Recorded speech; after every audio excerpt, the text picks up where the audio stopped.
Hello, and welcome to SETI Live. I'm your co-host, Beth Johnson, Communications Specialist here at the SETI Institute. Welcome into our viewers from around the world. Thank you for joining us. Please let us know where you are watching from. Also, thank you and welcome to our listeners on the podcast version of SETI Live, available on most podcast platforms. Happy New Year, everybody. I think this is the last opportunity I have to really say this. Happy New Year, Franck. Happy New Year, Welcome. Beth. Thank you for joining me today. Franck Marchis, of course, is my co-host. That direction, always in reverse. And yes, it looks like we're sitting in front of the same wall. We are not. I am at home. Franck is at the office.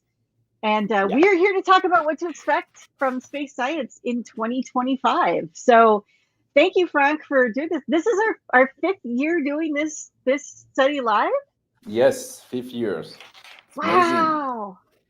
Time is flying, All right? right.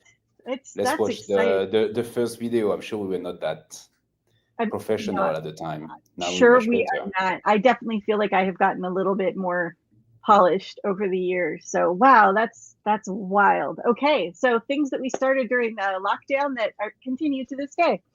All right, well, let's talk first before we get kind of into 2025. Since we have been doing this every year, we did one for 2024, and what happened? What didn't happen? How about some highlights, real quick? Very quick. Did happen and was fun. Was obviously the great American eclipse in April. That was so cool. That We was did a awesome, live and show. we did a multi-hour SETI live. You were Yeah. in Texas. We had people from where you were in Texas all the way up into Canada. We Lots had of excellent ten viewing too. thousands of people watching us, more than NASA at the time. So it was fun. It It was was a great great. event, and almost everybody could see the eclipse. In fact, only one station was cloud out, so not bad, not bad at No, all. it went really well. I was very excited, and we also celebrated our 40th anniversary as the SETI Institute last year, and we Yeah, I got to have hope a to see big pictures. party. When we're gonna see picture of the party online? I don't think anybody have seen these pictures. That is my plan is to start doing Saturday carousels on Instagram that will like Okay, feature events and a whole host of photos from different things that we've been doing in the so last the few months. reason I So want to see the picture of this event is because for once we all dress up, it's true. That's and true. I barely recognize some of my colleagues, to be honest. Well, and everybody needs to see Bill Diamond's amazing green sequin jacket. Yeah. So I will make sure uh, that we get pictures up for that. okay, what else happened? The comet. Yeah. Remember the prediction we did? Oh, it's gonna be an amazing comet, and some people say, "Frank, don't say that. It's not going to happen." We have all the naysayer writing to us a posteriori, telling us we should not promote this comet until we're 100% sure that it's gonna be an amazing project, amazing comet. Well, at the end, it was an amazing comet, and It was an amazing comet that you could actually see with the unaided eye. We had yeah, lots of astrophotographers taking amazing photos of it. Your the unistellar Unistellar telescopes. network followed it and took some great images before to help us predict the brightness of the comet, and yeah, Hmm. it delivered definitely. That was definitely a successful Europa Clipper launched. That was also a Yeah, thing that it did happened last happen. year. Very exciting for us, for our colleague Cynthia Phillips, who is a project lead on it, and we got to talk to her, and we tried. Some of us tried going to the launch, but there was this thing called a hurricane, and everything Yeah. kind of went sideways that way. We were very excited that Europa Clipper actually launched. So, yay! Okay, so there's four great things that happened last year. What have we got coming up this year? Well, there is one thing that did not happen. Is the Viper mission. You Yes, yeah, remember? that's true. I remember last year we said 2024 is going to be the year we are going to go and land on the moon with all those private missions. Mhm. Well, it did not really happen. Some failed in 2023. 2024 was kind of the gap year. And I hope 2025 is going to be very different. I mean, we do have missions lining up, private missions lining up, second attempts for most of them. So we have iSpace. They are planning to launch probably in January 2025. So this month, the mission called Resilience. It's a lander, and is going to be the second attempt of this private company. They are Japanese and with offices in Luxembourg, and they're going to launch to land on the moon, and if everything goes right, deliver as well a mini rover that will roam on the surface of the planet. So and cool. Astrobotics is planning on Griffin Mission 1, hopefully. So we'll hopefully get to see that one on the moon as well. And then we have Intuitive Machine, who is going to attempt again to land on the moon with Prism. So this time land on the moon by late 2025. So I'm not sure it's going to happen in 2025, but we see. And we have on board some instruments that will do some analysis of the surface, the magnetic field, the electrostatic forces on the surface of the moon, which is super important because if you want to land on the moon and have instruments and habitats in the future, you need to know the condition on the surface. So that's exactly one of the reasons this mission is going to be super important. And all of those are private missions. And NASA's still planning on the Artemis mission. I don't think anything's happening with it in 2025 anymore, no. But there a lot of these missions, these private missions, are kind of an effort to aid that, so that we have all of this data and we know where eventually we could possibly put a lunar base. Some of our scientists here, like Pascal Lee, are working on figuring out where the best place for that lunar base would be, and what kind of technology we'll need to continue to communicate with something that's up there, and how to get water and all of these things. Yeah. There is something that's going to happen tonight that you should mention. The New Glenn may launch tonight. That's first attempt of the rocket from Blue Origin. It's basically a large rocket that will be able to launch satellite, but also launch mission to the moon and elsewhere. It has the same kind of technology than the Falcon 9 with a reusable first stage. And we hope this is going to happen tonight. And of course, I just read that someone said it's been delayed. It's been delayed endlessly the past 3 weeks. So apparently it's delayed again. So it may not happen tonight, but it will happen hopefully in January. Let's hope. All right. Space is hard. Yeah, space is hard. We say this every year, I'm pretty sure, because it truly, truly is. I'm going to welcome in some people. We have people watching from New Hampshire, Georgia, Guadalupe, Sweden, Maine, Wisconsin, England, Louisiana, the Netherlands. So happy New Year, and thank you everybody for joining us. And once again, we're talking about what to expect this year from some of our space science, and also what to look up at. So we've talked a bit about rockets and technology. What else do you want to talk about? What's next? Do you want to go into talk about space missions? Space missions. All right, let's talk about space missions. It's a good transition because we build those rockets to, of course, launch missions that will help us explore the solar system and the environment nearby the planets, right? So one mission that I really like is called Sphere X, scheduled to be launched in April of this year by Falcon 9 again. So Sphere X is spectrophotometer for history of the universe, epoch of reionization and ice explorer. We need to stop those things. Don't let astronomers name. Don't let us name things. It's bad. But the name is. I mean, I like Sphere X, but it's a NASA mission to map the universe in the near infrared. So the light, which is beyond the red, that we do not see, which is an interesting light because it allows to see through clouds, for instance, or through dust as well. And the goal here is to 3D map the universe, to study the galaxy formation and search for water ice, organic materials as well. In those areas where we create new stars, stellar nurseries. The Orion Nebula is one of them. There is a lot of them. And the goal here is to really understand how stars form, for instance, in our galaxy, but also in other galaxies. So being able to see this process in distant galaxies. I also like Sphere X because there will be some stuff passing by in the field of view called asteroids. And we are going to get a lot of information, colors about asteroids in the near infrared, which is something that we need because in the near infrared, combining with visible, it helps us to know the composition of the surface of an asteroid, the type of asteroid, if it's mafic or carbonaceous, primitive or rocky or metallic, and all of this. So we are going to have new data coming from this mission. It's a small mission. Development lasted only 3 or 4 years, if I remember properly. JPL has been leading this effort. And I like this kind of fast mission, small, easy.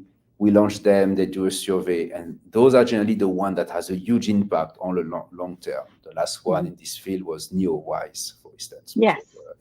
Which is a very cool mission. Okay, what else do you have? Let's see. So we have Escapade. That's going up on a Rocket Lab Electron in late 2025. Yeah. And again, it is a backronym: Escape and Plasma Acceleration and Dynamics Explorers. So this is 2 spacecraft that will orbit Mars, and they're going to study the planet's magnetosphere, how it interacts with the solar wind, and maybe even figure out how Mars lost the atmosphere that it once had. So why Mars changed. You know the name of the 2 spacecraft? I do not. It's called Gold and Blue. And you know why? Why? It's something about a university not far away from us. I was going to say, is this a Cal thing? It's a UC Berkeley mission developed by SSL, if I remember properly. So they decided to name the 2 satellites Gold and Blue, which are the color of the university. Come on, this is cool. I love it. And this is also, for just a tiny piece of really, really random trivia, this is also why they call Alberio the Cal star, because it is 2 stars and they are gold and blue. And things I learn only from living in California. Good. So this mission was supposed to be launched by the New Glenn in November. And because New Glenn has some issue, we're not ready. I skipped the details because it upset a lot of people. They basically had to rearrange the launch on a Rocket Lab Electron rocket, because you cannot launch to Mars on a daily basis. You have to wait for this kind of alignment to happen. So Mars is closer to you. So that's the reason. If they miss the windows in October, November, they have to wait late 2025 to launch it. Even though otherwise you need a lot more fuel to get to Mars. Yes. So you want to get these windows where it's as close as possible and takes the least amount of time, so that you need the least amount of fuel, because fuel is expensive. So other mission, we can talk about Euclid. Yes, Euclid is already launched, but it's hasn't actually released scientific data yet. We've gotten some images and some star tracking things, but right now we're still waiting for that first data release. So that's going to happen this year. Yeah, it's work in progress. So this is a space telescope that maps the entire universe at different wavelength, and the goal is to try to understand the geometry of the dark universe, to really understand where this dark matter come from, and so on. So this is not my field, dark energy and dark matter, but it's a mission which has been extremely important, which is going to be extremely important to truly understand the cosmologic model we have for the formation of the universe. And on the side note, because there will be again asteroid passing by, we are going to also have a lot of data for asteroid at different wavelength because of this mission. So I always love that. That's a secondary product. And let's see. on the same, well, man, there are so many launches. Let's see. So we've got some crewed space that is apparently going to be happening this year. ISRO, the India Space Organization, is launching humans into space. Ganyaan 3. Yeah, so they're gonna do their first crewed space flight late this year, and that's kind of exciting. So it's just gonna do an orbit for a few days, but that's a milestone for people. With 3 astronauts. I don't think those 3 astronauts have been selected yet, if I remember. Not that I've seen. We could be wrong. There's gonna be the first crew mission from India, so it's a big deal. Having countries like India now capable of launching rockets. We know that space mission, they went to the moon already. They attempted to land on the moon as well, but now launching as well human being in space, it's a big deal. It's really show that now space is getting more accessible. And those countries are also increasing in terms of STEAM engineering knowledge. So it's great. The more people in space, the better, I would say. So I agree. And on that note, China is launching another mission, another Tianwen 2 is launching, and this one is they're going to do their own asteroid sample mission return. So that sample return mission, so that's pretty neat. So it's not the first time we do that. I mean, we have done that with NASA, with the OSIRIS-REx mission. JAXA did it with the Hayabusa 2 mission. So now China is going to do that with Tianwen. So the asteroid has a beautiful name. It's called 2016 HQ3 because it was discovered in 2016. And hopefully it's going to have a real name very soon, because this is kind of... it would be sad to send a mission to an asteroid without a real name. The goal is to land on the surface, capture material, and bring it back to Earth. So it's always a challenge. Which, as we know, it has been done a couple of times in the last few years, in fact. And so I think we're all fairly hopeful that this will go well. But fingers crossed. Again, space is hard. What do we care about bringing back samples of asteroids? That's always a question people ask. This costs billions of dollars. So what do we care about that? It's all in the name of planetary defense. Understanding basically the composition, the structure of an asteroid is super important if you want to be able to deflect it in the future, if one of them could potentially impact our planet. And then there is also the idea of commercialization, mining of asteroids that will be needed if we continue to expand the presence of humanity in space. You are not going to take resources from planets, because planets have a strong gravitational field, so it's more difficult to bring material from out of the planet to space. So instead, you are going to use what's floating around you, those rocky asteroids. They have water, they have iron, nickels, etc. They have a lot of material. We know that, but we don't know how to extract it yet. So this is a mission that will basically train how to land, how to extract material. That brings me to, in fact, a mission that I didn't have on my note, but should be mentioned, which is AstroForge, the Odin mission. Talk about that one a bit. Yeah, so AstroForge is a private company located in California, nearby Los Angeles. I went to see them. It's a very cool crew of people, and human creative researchers, an engineer, and they're basically designing the Odin, ODIN, if I remember the name properly. It's going to be launched pretty soon, the next 2 or 3 months. And that will be the first interplanetary mission, private mission. So it's a private mission that will go and fly by an asteroid. We don't know yet which one, because they have a list of asteroids that could be potentially visited depending of the timing of the launch. And this flyby will basically show the feasibility of a private company going to an asteroid to explore it. The next step, the next years will be to land on the asteroid and also to start extracting material.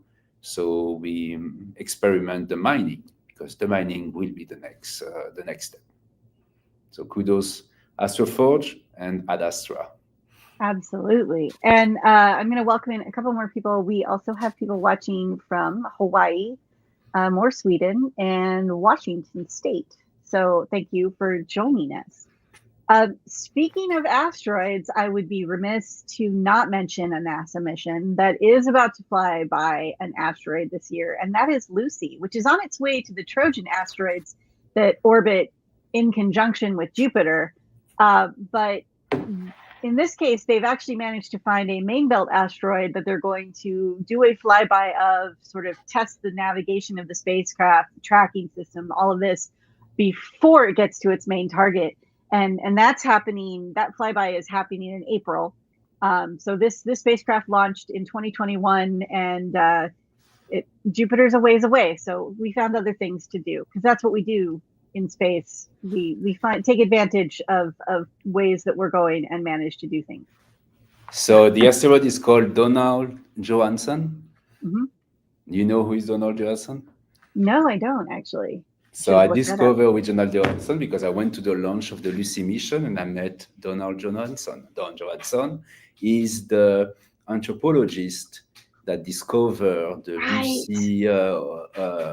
Lucy skeleton. I did know that, and that was part of the reason why it was named that, because they were going to go. Right. And I went to see Don multiple times after our encounter. In fact, he's a cool guy. He has a ton of stories about the world. Anthropologists, they travel around the world and they always have stories. So yes, they are going to visit his asteroid. I'm sure he's super happy about that, because that's kind of cool to have a picture of your own asteroid. I mean, come on, how cool is that? So I will reconnect with him. Do you have an asteroid named after you, Franck? Yeah, I do. Do you have a picture of it yet? I have a picture taken from far away, so it's a tiny dot moving. But so one day, if I don't know, I win the lottery or something, I will design a mission to go to see my own asteroid. He's going to send a CubeSat. We're going to send a CubeSat. All right.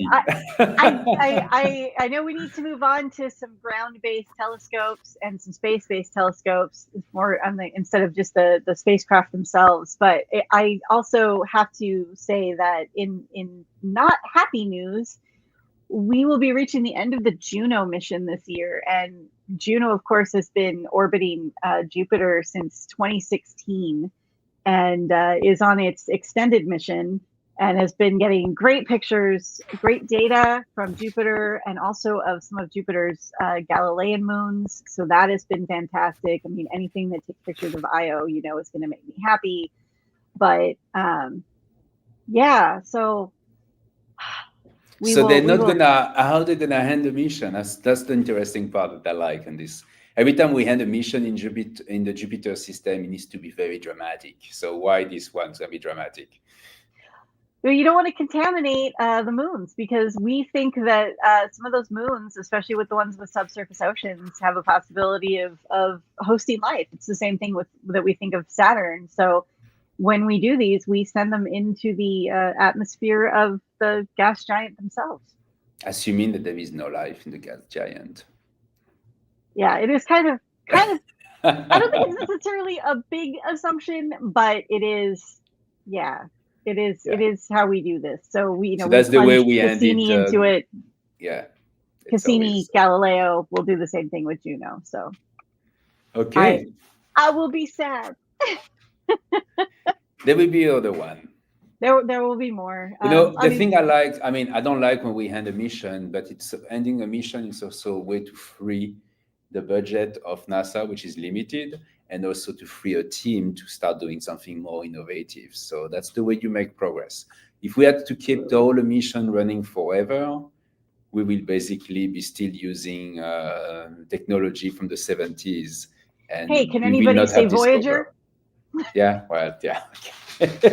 and to fix some of the things they've had go wrong with Voyager in the last year, they've had to go find retired engineers who know the programming languages. Yes, to be able to So resuscitate this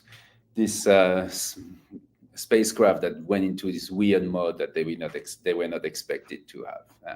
There's always story in space. there always is, and built to withstand the test of time, it seems. So, but on to newer. Obviously, we'll kind of catch you up here. I know someone was asking about JWST. JWST, of course, is still up and running, doing great things. Do you know of any solid plans for this year? Are we gonna do some more stuff with the TRAPPIST system? Yeah, no, I heard that there will be a focus on some of the planets that has some interesting signatures of potentially life, like K2-18b is the famous planet that they observe in transit, and they claim to have detected the presence of, and I forgot the name of the molecule, but some kind of molecule which are related to the existence of algae on the surface of an ocean. So this is a nice icy planet. So there will be observation again of this to confirm or not the presence of this signature of molecule. And if that's the case, that will be maybe the first biological detection of life elsewhere. So that's maybe a big deal. We do have, we can talk about ground base, maybe, or Hubble Space Telescope before. So Hubble Space Telescope is still in orbit around our planet, still being used. There is some issue about the future of this mission because, because of dragging with the atmosphere, the satellite is basically decaying, coming closer and closer. So it will basically end, and its life will end very soon because it costs money to operate it. There is rumors that the next NASA administration will spend some funding, significant amount of funding, to save the space telescopes by sending over there something kind of a Dragon capsule that will push up the telescope and maybe send human there to do some changes on the instrumentation like we used to do in the past. So that would be cool because I love the Hubble Space Telescope with the fact that we can change the instruments on board. This is one of the major issues we have with space telescopes. You design them 20 years ago, then we launched them like JWST, and when they're in space, they are in fact equipped with the old technology from the 70s or the 90s. Hubble Space Telescope is one of the few space telescopes for which we could change the instrument on board. So we have different generation of visible cameras and sensors, and Hubble Space Telescope took advantage of the evolution of technology. So I hope to be able to do that. We will be able to do that in the future because it's still a great telescope. It is still a great telescope, and it's still, as you said, it's still one of the workhorses of astronomy, and still providing us with amazing data and amazing images. So I really hope that we can find ways to keep that going. Okay, you wanted to talk though about ground-based telescopes because there is something that we said would happen last year, and we didn't cover it at the beginning, but it didn't happen last year, but it's now going to happen this year, and that is first light for Vera Rubin. Don't jinx it. I'm not. Okay, right, true, right. I'm sorry. So Vera Rubin, great 8.4 meter telescope in Chile with a gigantic camera, 3 gigapixel camera, the largest camera ever built. The goal of this mission is to observe, the goal of this telescope is to observe all the sky every 3 days. And it's a survey telescope. So it's going to be fully automatic. It's going to take observation continuously when the weather is clear, of course. And every time there will be something moving, something new popping up in the field of view, it will send you an alert. So it's a very radical different way of doing astronomy. Basically, it's going to change the way we do astronomy. We are going to have a very sensitive instrument that's going to look at the sky and tell us, hey, there is a new bright things happening here. It's going to change the way we do astronomy, because astronomers are now developing algorithms that will use those detections to call for additional observations, such as spectroscopy or confirmation of the location of the target, the brightness, and so on. So it's a great telescope, and I hope it's going to have the first light in July, like as predicted, because we've been waiting for it for quite a while, in fact. It got delayed because of the pandemic and the lockdown, and that caused some problems, and so that set everything back. And then now we get into the actual testing and installation of instruments, and everything kind of just shifts a little bit further out. So here's hoping that this currently scheduled July 2025 first light will happen. We are at our half an hour, and we haven't even talked about astronomical events, but I'm not sure there are, as always, some total I think we should let's continue to talk about ground-based telescope, but for the SETI Institute, because we do have telescope at SETI that we should talk about. Laser SETI stations. That's true. So laser SETI is these stations, instruments that we are designing at the Institute. In fact, we're doing that now in my office in San Francisco. We are building them. We're going to build 10 of them this year and install them in different locations. So we are now finalizing an agreement with the University of Puerto Rico to be able to have 3 stations over there. 3 more in Canary Island. I forgot which island exactly.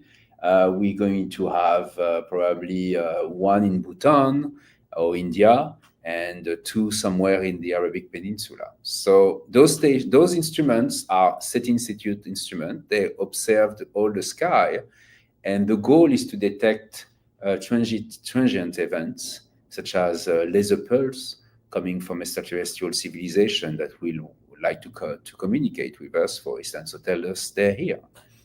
This is a new type of SETI, a newish type of SETI. It's called optical SETI.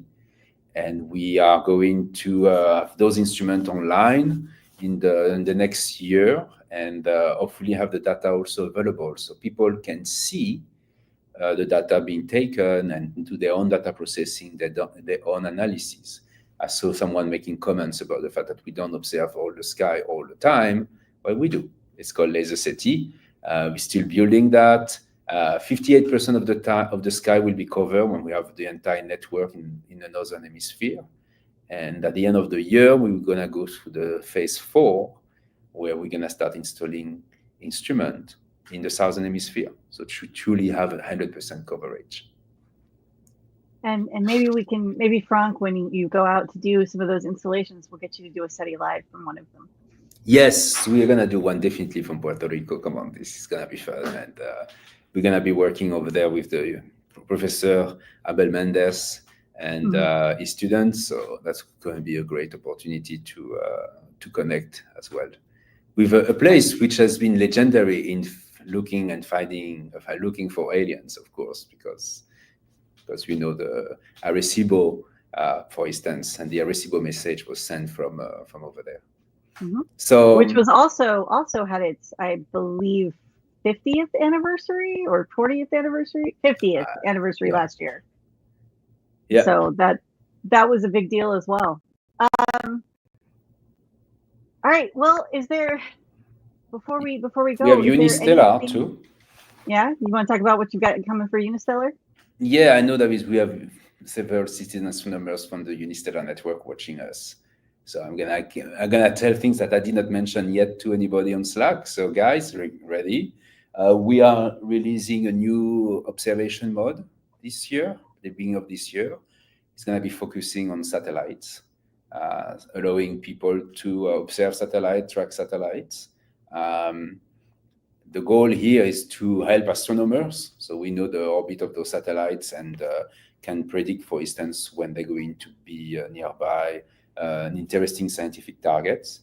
And then there is a new project I'm working on called Sky Mapper that will be basically the unistellar network on steroid, allowing to connect multiple instruments to observe all the sky all the time, even during the day, and being able to do scientific studies using those telescopes. So that's something going to be announced in the next 6 months. So advances for citizen science coming up. Yes, more citizen scientists and more citizen science at the SETI Institute. So that will be fantastic. Astronomical events. We don't have much time, so we want to talk about that briefly. Briefly, there will be 2 total lunar eclipses, one visible from the Americas, Europe, Africa, and much of the Pacific, and that's in March on the 14th. And then September 7th, there's another one visible from Europe, Africa, Asia, Australia, and the Western Pacific. So those 2 things will be happening.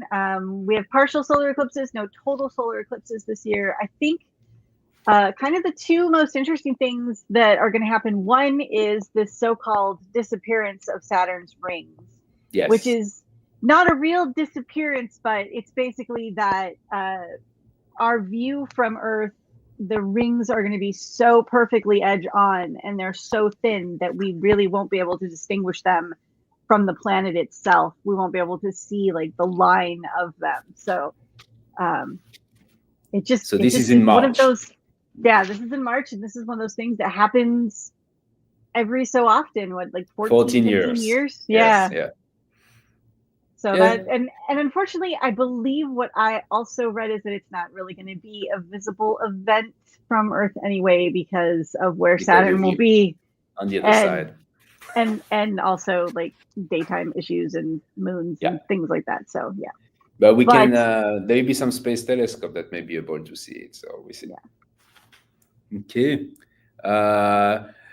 Another disappointment is Tycho B. Remember?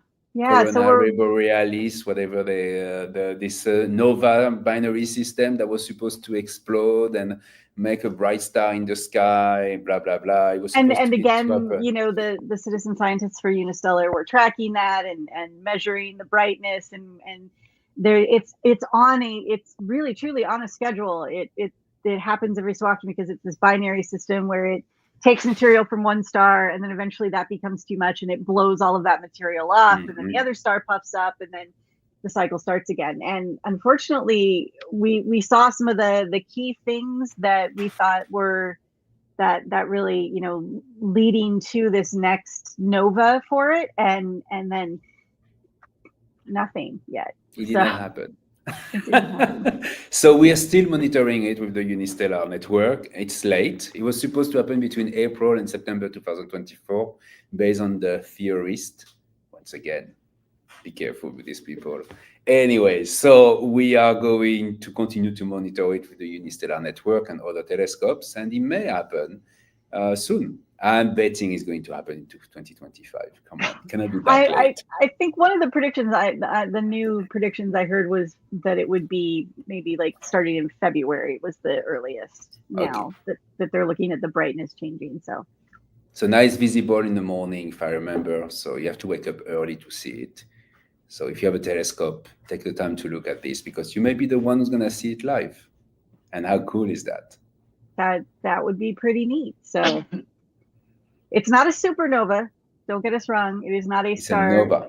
It's a nova. So this is just, it's going to brighten significantly. So it'll be this one's going to be visible on naked eyes. I mean, there is all these things that you're going to see a bright star suddenly in the sky that you don't see if you're used to watch the night sky. That's why it's a very fun thing to observe. And being the first to detect it is kind of cool, because you're going to probably have your name mentioned in the newspaper. So Beth, you need to get a Unistellar telescope. And I know you like to wake up at 4 a.m. in the morning to observe. Oh yeah. I'm an incredible morning person. My entire personality has changed. No, I'll leave that to the people who enjoy that stuff. Okay. I'm much more of I will watch it from the other side of the night kind of person. Okay. Do you want to take some questions? I see there is some questions from people. We do have a few questions. I'm not sure how well we can answer. We did talk. So for Michael Larson, we did talk about JWST. I I think they're still We didn't working talk on the about TRAPPIST SpaceX. system. SpaceX. Well, a summary. There will be more launch of the Starship. They will be testing more capabilities in the future. One of them, probably for the next one, is to test if they can first launch satellites. And the reason they want to do that is because if you launch an expensive rocket, you want to make sure you make some money. So having satellite on board allow you to do that. Okay. Next step will be probably to launch one of them, leave it there in orbit around Earth, and test the refueling technology. It's not something I think we have done. So see if we can refuel a rocket from another state, from another one. This is necessary because if you want to go to Mars with one of those, you will need to refuel the rocket after the taking off to make sure you can reach Mars. And then you have to come back, but that's another problem, another story. Yeah, I mean, there will be acceleration of the number of launches, and it's going to be cool and interesting, but it's it's a part of the story of space exploration. It's not everything.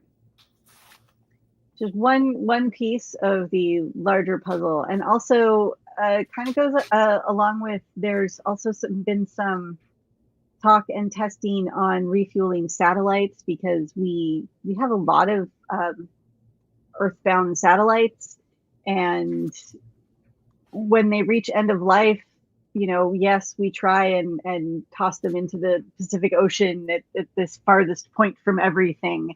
But one of the things people are talking about is maybe sending refueling missions up there to bring a satellite back to life so that we still have control over it.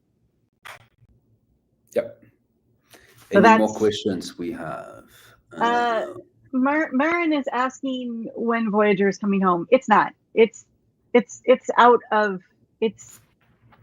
technically out of the solar system. It's no longer within the sun's gravitational.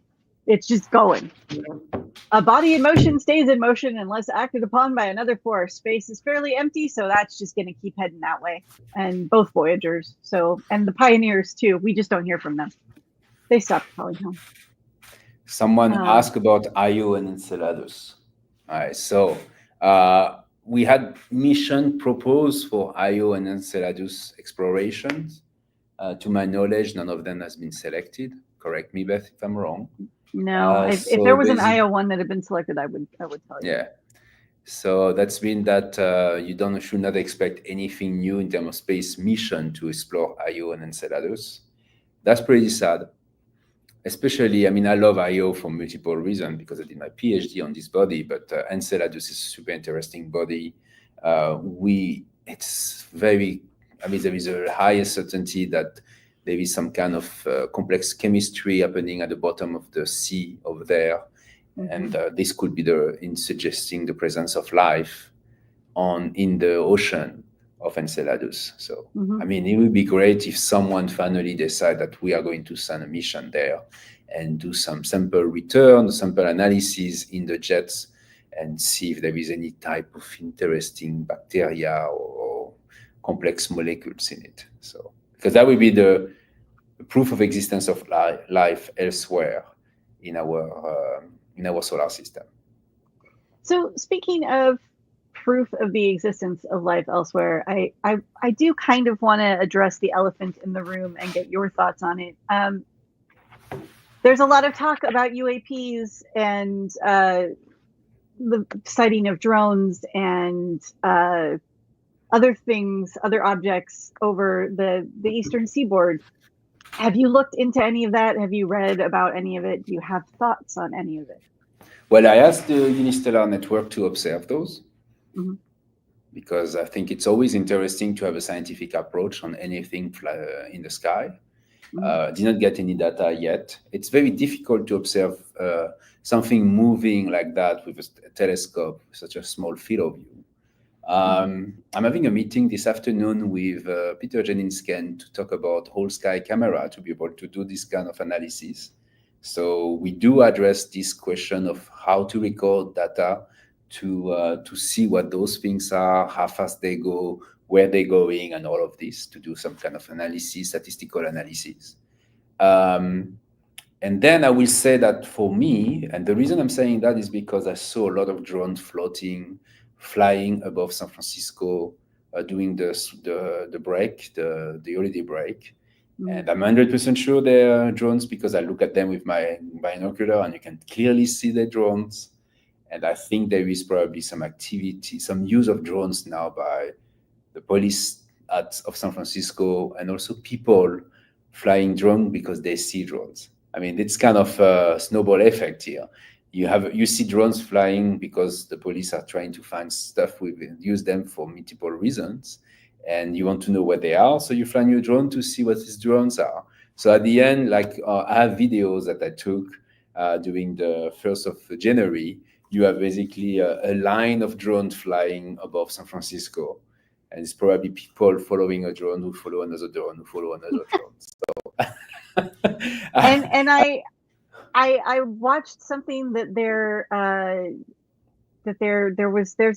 a military base that does a lot of test flights, and they keep finding crashed drones near it. That people are obviously trying to get visuals on some of our military installations. So I mean, I'm not saying that these aren't being seen. I'm not saying that they aren't interesting, but I think they're of extraterrestrial origin? No. I don't. So because I don't understand why an extraterrestrial species will be putting light green and blue at the bottom of their spacecraft. Yeah, I mean, that's a thing that maybe they won't. Okay. Anyway, let's not speculate too much. But what I want to say is that we are going to have a way to observe all the sky all the time, and we're working on that. And you will have an answer in the future as it comes, as we have more. We develop this SkyMapper network. Well, good luck with your conversations with Peter. And I know you've got so many irons in the fire right now. So good luck with all of those.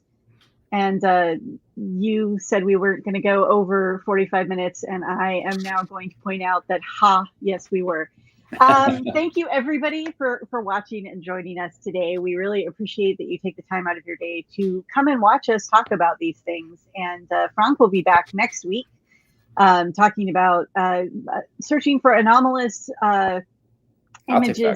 artifacts on the moon. So that should be really interesting. It is an early morning one, and because we have European that's why I'm doing it, right? That's why you're doing well. Plus, they're them, so that's fine. But we will be back next Thursday, bright and early. I believe it's at like 9 in the morning or 9:30 in the morning Pacific time. So yay!